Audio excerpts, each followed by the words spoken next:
जय श्रीमन नारायण। जो टिप्पणी मैं देने जा रहा हूं वह रामानुज दास श्रीमन गट्टू वेणुगोपाल स्वामी द्वारा दी गई है। अध्याय 9 राज विद्या राजगुह्य योग श्लोक 10। मयाध्यक्षेन प्रकृतिः सूयते सचराचरं हेतुनानेन कौन्तेय जगद्धि परिवर्तते।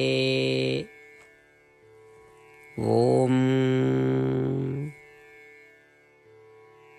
गीताचार्य श्री कृष्ण परमात्मा अर्जुन सहित हम सभी को राज विद्या राजगुह्य योग सिखा रहे हैं। परमात्मा कह रहे हैं, अर्जुन, यह सारी प्रकृति मेरे निर्देशन और देख रेख में कार्य कर रही है।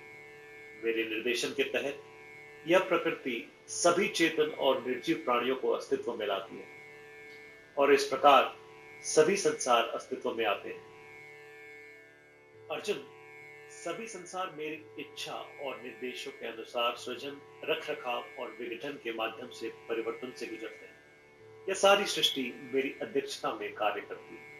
इसके अलावा मेरे नेतृत्व और निर्देशन के तहत जिस कर्म में प्रकृति सभी प्राणियों को अस्तित्व में लाती है, प्रत्येक जीवित प्राणी अपने पिछले कर्मों के अनुसार अपने अपने शरीर में प्रवेश करता है।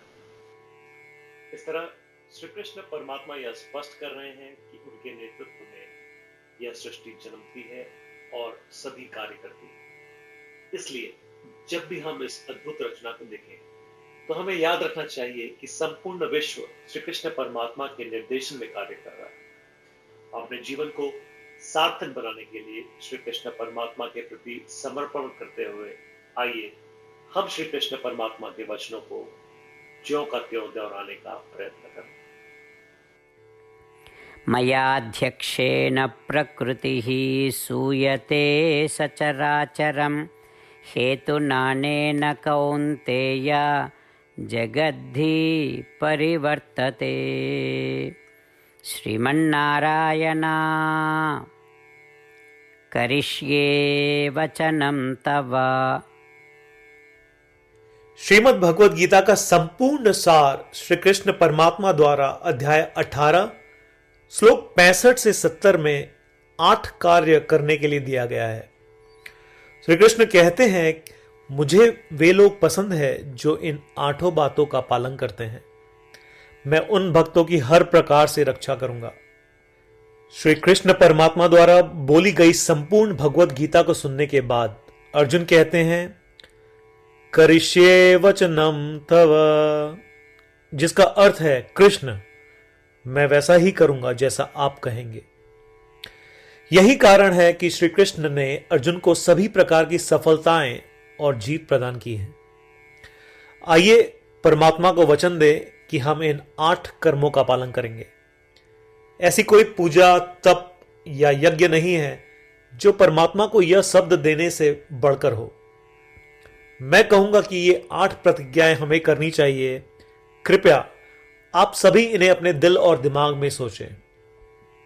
इस प्रकार श्री कृष्ण को अपना वचन देते हुए आइए हम सभी श्री कृष्ण के सुंदर चेहरे को खुशी से चमकते हुए देखें और आनंद का अनुभव करें। जय श्रीमन नारायण। ये है हमारे 8 वचन। हमारा पहला वचन, हे श्रीमन नारायण, जैसा आपने निर्देश दिया मैं हमेशा आपका ध्यान करूंगा और आपके बारे में सोचूंगा। हमारा दूसरा वचन, हे श्रीमन नारायण, जैसा कि आपने सलाह दी मैं हमेशा आपका भक्त रहूंगा। हमारा तीसरा वचन, हे श्रीमन नारायण, मैं अपने सभी कार्य आपकी सेवा के रूप में और आपकी संतुष्टि के लिए करूंगा। हमारा चौथा वचन, हे श्रीमन नारायण, जैसा कि आपने अनुसरण करने के लिए कहा था, मुझे पूरा विश्वास है कि मैं आपका हूं और मैं हमेशा अपने हाथ जोड़ूंगा और आपको नमस्कार करूंगा।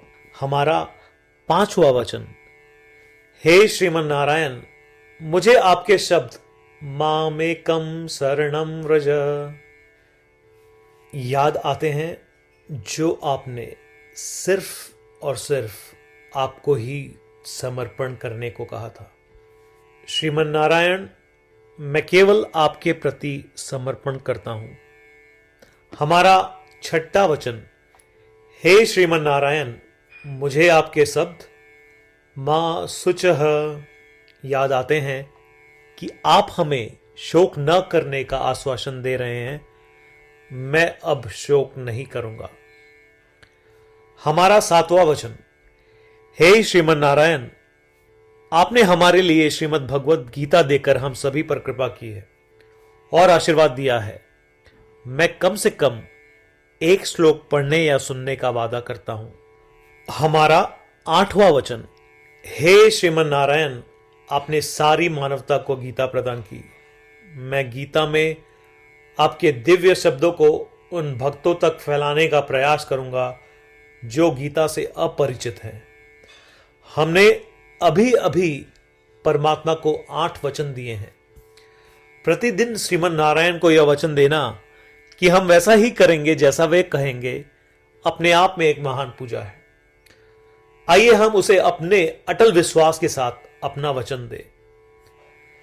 श्रीमन नारायण करिष्ये वचनम तव, जिसका अर्थ है, श्रीमन नारायण, मैं आपके निर्देशों के अनुसार कार्य करूंगा। सर्वम श्री कृष्णार्पणमस्तु। जय श्रीमन नारायण। मयाध्यक्षेन प्रकृतिः सूयते सचराचरं हेतुनानेन कौन्तेय जगद्धि परिवर्तते। ओम मयाध्यक्षेन प्रकृतिः सूयते सचराचरं हेतुनानेन कौन्तेय जगद्धि परिवर्तते। श्रीमन्नारायण करिष्ये वचनं तव।